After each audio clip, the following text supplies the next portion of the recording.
Welcome back to another episode of the Digital Health Podcast. We have an amazing episode and guest for you guys. If this is your first episode, my name is Anthony Virgo. I spent the last 7 years at a health tech startup, and now I've started my own AI transformation company along with my partner, Kazar. Kazar, go ahead and introduce yourself there. Hello everyone, my name is Khaizar Shahid and I've been working in the healthcare domain for quite a while. Now we are the AI partners, AI transformation partners for the healthcare practices and also the visibility partners for the healthcare practices. This is the brief introduction about us, and when we collaborated together, we started our digital health podcast where we talk to different healthcare professionals, psychotherapists, psychologists, cardiologists, dentists. So this is a brief introduction about us. Now I want to kick it over to our guest. Hello, nice to meet you. I'm Catalina Popoveniuc. I'm a psychotherapist, speaker, and the founder of Live in Her, global movement for empowering women. Thank you so much for just being open and being on our podcast today. We appreciate it. We understand that it's 6 p.m. where you at. Yeah. It's just afternoon, lunchtime where I'm at, and Kazar, I'm pretty sure, is a different time where you at as well. So we appreciate your time. We usually start off by asking people one question, and we usually ask, how did you get into healthcare, or how did you get into providing the service that you're doing today? The reason why we ask is because we want to know a little bit about your journey into coming into the healthcare industry. There's a bunch of people who knew from when they were a kid that they wanted to be a doctor or a psychiatrist or a dentist. So they went to school and that's what they did. But then there's other people who were probably doing something else and then became a psychiatrist afterwards. So for example, we had someone who was actually in the Navy before and then they became a psychiatrist later down the line. So what was your story? Well, I was born and raised in a narcissistic family. So, of course, there were only two options for me to go to college, medicine and law, because that was, acceptable for them. I have a daughter, at medicine, or I have a doctor of law. So, of course, the first faculty was law, because they didn't allow me to attend another faculty. After that, I didn't become a lawyer or anything like that. I wasn't fit for that. And after that, I had the freedom to do another faculty, and I chose psychology. And after that, I became a therapist. Okay. So, yeah, you are right. So I was forced to attend another faculty. Definitely. So what was it about I guess psychology or just being a therapist that sparked that pretty much made you think to go that way? Because there's so many ways you could go into healthcare, right? You could do you could do primary care, you could do substance abuse, you could do a bunch of other things. Why did you land on the portion of health that you landed on? Yes, because I was raised in a narcissistic family. Somehow it was only natural for me to, to go on this side, because I can read the room, I can read people's faces and so on, because for me it was a mechanism for surviving. Okay. Being raised with a lot of narcissists in my family, I had to read everybody's face to be in alert all the time. So that is why, of course, it's very useful in my job now. But Definitely. So it comes from almost experience, almost like growing up. Yeah. And now I'm a therapist who helps a lot of women who are in narcissistic relationship. And besides courses and so on, I already know from my life, unfortunately, but it's very useful now. Got it. So that's a powerful mission. Like that's mission driven. So what are like maybe some misconceptions about maybe dealing with a narcissist or people who deal with a narcissist? Like, what are some things to look out for, or where are some resources people could look up? Well, people believe that a narcissist is the one who is, I'm so in love with myself and so on. And usually narcissists are very... they try to manipulate people and so on. And often we don't notice that, because we only believe that he will be, he will bright the room, but actually he may be very shy, he may be very anxious, but he has all the skills to manipulate people. And unfortunately, there are a lot of narcissists around the globe right now, so there are a lot of victims too. And I like working with victims. I call them survivors, Right. especially women, and I do a great job with them. That's amazing. Where do they usually do they get resources for things like this. I feel like there might not be, at least in New York, there's not like a lot of education around this stuff specifically. Like I know, therapy or seeing counseling sometimes, some people are not as open to doing that. So how has that journey been for you in terms of supporting people? Are people still turned off with maybe getting some type of counseling or support for the mental or anything like that? Or are people more open nowadays? Well, not quite, especially No. because I'm in Romania. People are still very reluctant about therapy and so on. Oh, I don't need therapy. I'm not crazy, Right. and so on. Or they go to therapy, but they don't tell their relatives about it because, come on, I can't show that I'm crazy, and Right. so on. So yeah, they still believe this about therapy. But that is why I founded the Global Movement for Women, and now women all over the globe can contact me, and I have a Facebook group. I will also create a community on school. It will be called Alive in Her Global Village. Right. So exactly like a global village where we can support each other and grow and thrive together. Amazing. Amazing. Catalina, Yeah, I was also just going through your LinkedIn profile, and I just saw that you have just I think launched the movement yeah, Alive in yeah, Her. yeah, yeah, yeah, yeah, yeah. I And think just 5 months ago. yeah, yeah, So yeah, yeah. how do you guys work in that moment, or are you providing any services, or how does it work? Well, I have created 5 months ago, as you say, I created the Facebook group. It's a closed group, and I already have a lot of people there, especially women, and they are supporting each other. If one needs help, the other is, offering to help her, and so on. Like you said, with resources and so on. Right. So the group in Facebook is called Alive in Her, and as I said, I will also create a group on school, and it will be called Alive in Her Global Village, and women will support there too. Of Right. course, men can be victims of narcissistic too, but I Right. work especially with women, but men can be victims too. Definitely. Could you tell us a little bit more about Alive in Her? Like, why did you choose to start it?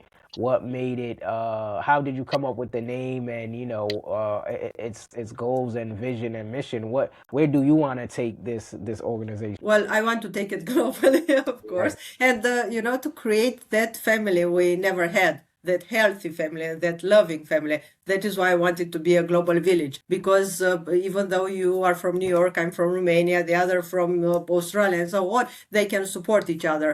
And we all speak the same language, because Right. if we are survivors of narcissism, it's all the same. It doesn't. It's not important what part of globe we are. Right. Right. Yes, and it's called Alive in Her because we just survived. We didn't truly live, and we need to discover that life, into us. We really need to be alive. Right, right, 1000%. So now that you have this like Facebook group and you're doing a bunch of marketing, letting people Yeah, know that this is a resource, now we're in this age where telehealth or just being on the computer yeah, and being with people is like the norm now, and technology has allowed you to spread your word and reach a lot of people. yeah. So, being that, are you finding it that, more people are more open, like in this group setting, in this virtual world, being remote, or do you still find it more impactful to be sitting down with somebody in person and doing, some of the work, or does it vary? Yes, you're right. But for example, in the group, people can post without using their name, without using Oh, the real name. So it's okay for them because maybe there is somebody else in the group who knows them, or maybe they don't want to say, "Oh, come on, I'm a victim of narcissism," but they can still ask for help. They can still ask for resources and so on. got it, got it. So So they're able to be. It's good that they don't need to to post by their name. Got it, got it, got it. But what do you think? What do you think when you're sitting down with someone or even on a computer? Do you feel like someone's like opening up more to you when you're in person, or it doesn't even Well, I matter? work only online, Oh, so okay. yeah, and people are from different country, and we work very well together. Okay. So online is better for you too, Yeah, right? yeah, yeah, yeah, Okay. and for the other people around the globe, because Right. they can be at work at lunchtime, or they can be at home, or they can be inside their car, or so on, so they can speak from anywhere. Right, 1000%, 1000%. Now, what about AI? Are you using AI tools in your organization or group, or if you're Well, doing? Yep. Well, a lot of people already use ChatGPT, so I needed to adapt. So, Right. for example, when I explained them about narcissists, about gaslighting, and so on, I learned now to tell them, okay, you can ask ChatGPT, and ChatGPT, so and they ask ChatGPT, and this Right. somehow like ChatGPT confirms them, yeah, it's gaslighting, yeah, okay, I can tell you about gaslighting, and so on, and they believe, oh yeah, but another, it's not only my therapist told me about this. Oh, but ChatGPT hasn't told me about that. Right. Right. Yeah, so it's interesting. So yes, we use ChatGPT now because people already use them. It's not like it's good for me to tell, oh, don't use it. Oh, it's not okay because they already use it. But okay, let's learn how to use it, or let's learn how to ask. Definitely, definitely. I think a lot of people, that's good that, you're open to people actually using Yeah, it, because yeah, yeah. yeah, we've talked to people where, they hate that their patients come in and Yeah, ask but them it's like questions. having children. Children will use it anyway, or alcohol or things like that. Oh, don't use alcohol, but they already use it. Okay, so let's make it good for them. Definitely, definitely. Yeah, and they just ask ChatGPT, oh, can you tell me more about gaslighting? And ChatGPT explains to them, oh, okay, ChatGPT confirms too. Oh, okay, I understand it better. Definitely, definitely. They get I always say that they get not just get like a, Confirmation. No, not yeah, like a confirmation. confirmation. Yeah, yeah, yeah, Yeah, yeah, yeah. confirmation. Okay, maybe my therapist explains me that, but things like that. But if ChatGPT confirms the truth, oh, that means Right, it's right, true. right, right. Yeah, so I definitely use it. It's not Yeah. like I encourage them to use it, but they use it anywhere. So yeah, I Yeah, it just makes help them. I just integrated, let's say, ChatGPT in my work. you did. Okay, how are you using it on your end? How do you like to use it? Well, for example, I don't know where to go on holiday this summer, so not necessarily as a therapist, but as a person. And I asked ChatGPT about different locations and things like Yeah. that. So I started using it too. Definitely. It's like your personal assistant, basically. Yeah. ChatGPT looks for, locations and so on. I Definitely, told definitely. him what kind of location I want, and he recommended me a few places, and I will look more on that. Yeah, Amazing. so it's very useful. Definitely. So we talk to a lot of people where they're split into two. There's a bunch of people that's for AI, they like it, they use it, they have fun with it and stuff like that. And then there's a bunch of people that they don't like it at all. They think it's taking people's jobs and stuff like that, which we don't feel like it is the case. We do feel like AI is just a tool and people are able to use the tool freely. What are your thoughts on it? Yeah. And we need to be open-minded. It's not like if if we hate ChatGPT, people knows it anymore, or ChatGPT will disappear. No, Right. we can just integrate it. Definitely, And definitely. Yeah, What do Catalina, you, and regarding my how job, yeah, how do you yeah, see please. the AI inculcating into the healthcare practices in Romania specifically? Like, are the Well, healthcare professionals readily accepting the AI, readily integrating AI into their operations, workflows, or no, how no, no, no, does it? no, no, no. Yes, they don't want it. They are afraid. Oh, but ChatGPT will, steal our jobs and so on. So they don't quite integrate it. But some of us integrate that. I believe ChatGPT may, steal my job because it's that empathy, it's that connection with the person, and so on, which ChatGPT, of course, can't do it. So it means that people have just restricted themselves to use the Chat GPT or the Claude or the Grok, Yeah, but yeah, they are yeah, yeah. Or not ChatGPT, or Claude, they are but not they are not. ready. Yeah, Yeah, exactly. But they are not using the yeah. other AI technologies, the latest AI tools, or they are not integrating them into their workflows or daily operations. Okay. No. Some of them, don't use it. so are you Which is a pity because the client needs to see that you are very open-minded to what appears, and to be to feel free to tell you, oh, but I use ChatGPT. Oh, I felt lonely last night, and I can't have therapy 24/7, so I talk to ChatGPT, and you can't say, oh my God, oh, what did you do? Oh, that's forbidden, or something like that. Oh, okay, I understand you needed help and so on. So it's not okay to be, oh, no, don't use it, no, or I don't want to hear about it. right, right. That's how you. I mean, they we love to see that, the people who are serving or caring for us are open-minded and are Yeah. interested in supporting us in different ways. I think with AI, it's a different way in, caring for someone. It's like when social media first came out, we didn't know what social media was going to do. Yeah. Now we know what social media does to like the mind and, what people Yeah. think. Yeah. But, with AI, it might have some, benefits, but it might also have some negative effects as well. It's just Yes. how we use it and utilize Yeah, it. yeah, yeah, but it's exactly like Facebook or, we can use it for good, let's say, if we ask for help and people are helping us, or we can, we can just scroll and lose an entire day, which is not okay. Right, Yeah, it right. depends. It depends how we use it. Definitely, definitely. Now, do you work with a team or is it just yourself No, for the most part? yeah, it's me. Okay, and It's then only you me for the moment. okay, and you run you collect all the resources for the group and post. Yeah.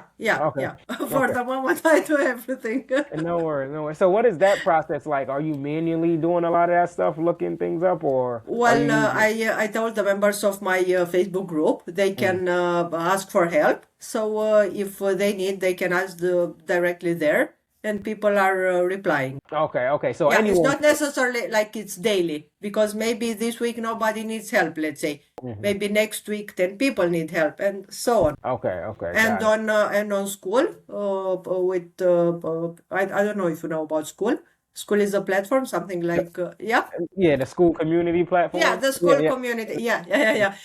And I will create this community on school, and there I want to create more things. I want to create events. I want to create conferences. I want to create group therapy, support groups, and so on. Definitely. How are you letting people know about the group, or is it just Well, like I just started on school, so okay, I'm still just learning school? how school works.